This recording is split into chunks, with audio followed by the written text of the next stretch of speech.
Hey guys, what is going on? It is me, BikuriBox12 here, and welcome back to another Realm of the Mad God character guide video. Last time we took a look at the Wizard, and now today I'm following it up with the Assassin. We've got ourselves another middle ground class here. It doesn't have the universal utility of something like the Wizard or Knight, but it does have a few niches where it shines. Our stats upon max here are 720 health, 252 mana, 60 attack, 25 defense, 75 speed, 75 dexterity, 40 vitality, and 60 wisdom. Our overall damage here is met with a well-rounded 60, but it's boosted by the 75 dexterity. And like all dagger classes, the Assassin has the trademark 75 speed to make it fast on its feet. Defense, vitality, health, that's all pretty normal, but the wisdom and mana sit at a rather low number, and I say that because I'm kind of jumping the gun here. The Assassin's ability isn't anything outstanding. Even if he had 75 wisdom and like 300 mana, it wouldn't be crazy broken like a shield. I'll get into later why that is, but I'm just saying. The Assassin's weapon of choice is of course the dagger, and we've got a rather colorful cast this time. At the top of the regular tiered daggers, we have the tier 13 Dagger of Foul Malevolence. It's got a good damage output, 5.6 range, again, right smack dab in the middle. It's no 8.6, but certainly not 3.5 either. You have a relatively safe distance away from enemies. The Bone Dagger is an item that you can find in the Manor of Immortals, and while it is a lot less powerful, it does give you the ability to pierce through enemies. So that can make crowd controlling a little bit easier in some instances. Chicken-Legged Doom, another goofy vanity, doesn't have outstanding damage or purpose, but it's a chicken leg, so there you go. A step above Foul, we have the Davy Jones Locker Spirit Dagger, which has 0.4 less range and a bit of a funky spray, but its damage is actually consistently better. Then even higher up, we have the Dirk of Cronus, one of the prettiest items in the entire game, I gotta say. Dropping from the Cube God and only having 4.5 range, the damage is the best that we've seen so far. So while you do have to get pretty close, it's worth it if you can land it. It's usually a lot more useful on tricksters and especially rogues, but if you're in a safe area, the Assassin can definitely capitalize on it. And for the longest time, this was the best dagger in the game, until the Aetheryte came around, dropping from the Haunted Cemetery. While it's true it has even less range than Sea Dirk, the damage is just so much exceptionally better that you have to use it. And on top of that, it's an ST. You can trade for it. Sea Dirk, you just gotta get lucky. So I could get away with saying that Aetheryte is the best dagger, but for the Assassin, close quarters isn't your friend. So I would still recommend going with Foul, only because of the range. Now for the ability, and like a true assassin, he uses the poison. A grenade will be thrown into the air for 1.5 seconds before landing on the ground and spreading across the floor, and all enemies within that area of effect will be poisoned, taking a fixed amount of damage every second for a given duration. For the regular tiers, we have the T6 Bane Serpent Poison. It's got a pretty nice radius, does 900 damage over the course of 7.5 seconds, not too shabby, but the mana cost is 110.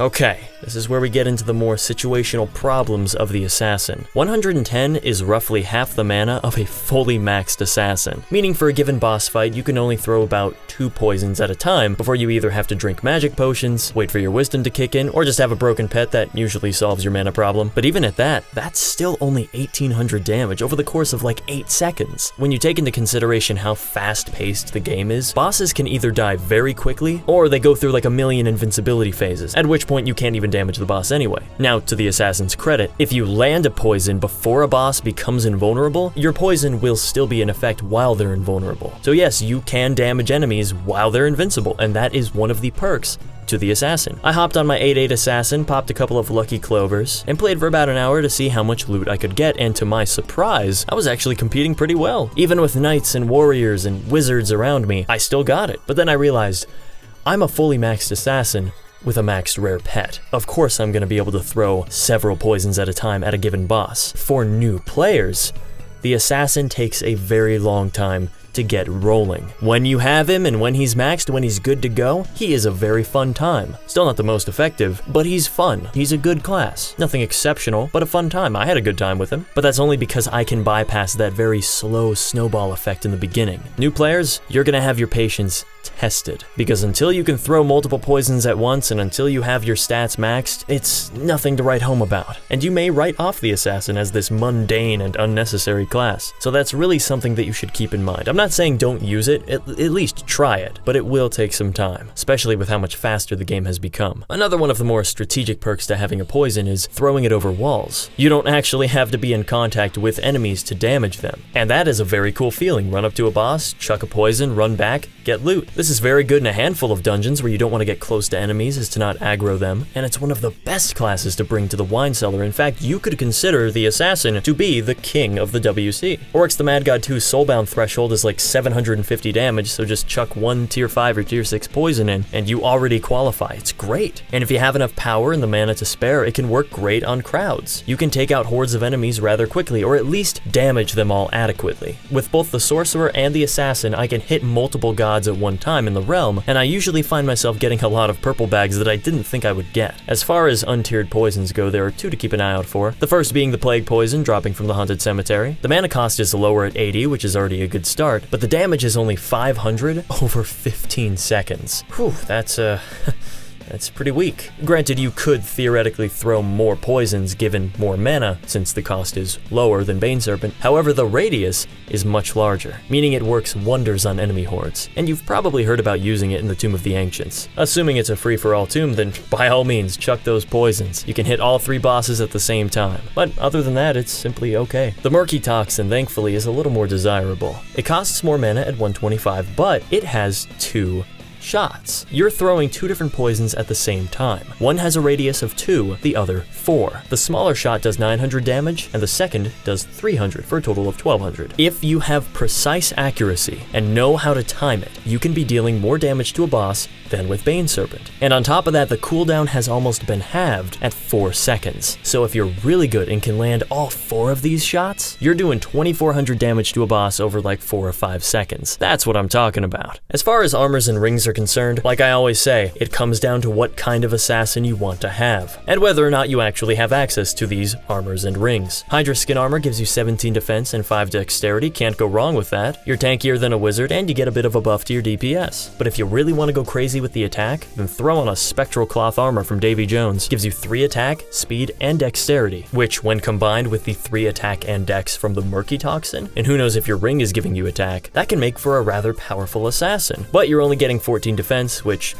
honestly isn't that different from 17. It's just 3. You can throw on a pyramid or a bracer to get that defense while still not missing out on the attack. Harlequin armor does a similar thing, only giving you 14 defense, but it's more in favor of the mana-driven assassin, giving you 80 MP and 5 wisdom and an additional 3 speed. So if you're really concerned about getting that second or third poison out, this is something to consider. Coral silk armor is kind of that almost Hydra. You're getting 1 less def and dex, but 3 additional speed. When combined with an exalted or unbound speed, or heck, a candy ring, that can be useful for rushing wine cellars to make sure that you're first. Then we have the Leaf Dragonhide armor, giving you the lowest defense of the UTs at 13, but it makes up for it with 50 health, 6 speed, 3 wisdom, and 3 vitality. I don't really care much for the Vit and Wiz. It can be good when combined with other items that also give you Vit and Wiz, but the 6 speed is very generous, and the 50 health completely counterbalances the lack of defense here. I think of it like this: if there's a 50 damage shot coming your way, and you had a Hydra on, totaling for like 42 defense, you would only take 8 damage. Put on the Leaf armor, now you're taking 12 damage, but you have this extra 50 health cushion of safety, which is way more effective than a few defense. However, as a whole, the Assassin's defense is something to keep in mind, because he's not a tank. You have this incredibly fast character that has the potential to rush everything really well, but your defense does not properly complement it. So while he's great for rushing lower level dungeons that you know you can tank, the Assassin can die very easily. It's kind of like playing the ninja. You're really fast, but if you run into something big, you might not make it out. And that pretty much wraps up the Assassin. It has great potential when the conditions are met. It's meeting those conditions and building yourself up to that point that's challenging, and that takes some time. And even when you're fully maxed, you still have to be very mindful of your surroundings. All of that speed is great, but you can run right into instant death if you're not careful. You can be crafty about how you use your poisons by chucking them over walls, running up to a boss, throwing your poison, running away and not even needing to be there. It can be fun throwing poisons in Godlands to see how many things you can hit at once. Heck, some people opt to use the tier 0 centipede poison. Because the mana cost is so low, you can throw several of these before running out. But do keep in mind, with a lower mana cost and a lower tier item in general, the damage is also way lower too. In fact, if you do the math, you can only throw about 8 poisons with fully maxed mana, which only totals to about 1200 damage. Still pretty fun though, I'll admit. But yeah, that's the Assassin. It's a cool class. It's good. It's good. Anyway, I hope this guide helped you out in some way. Thank you guys so much for watching. And as always, don't forget to check out the next episode whenever I post it, which will probably be soon. Alright. See ya.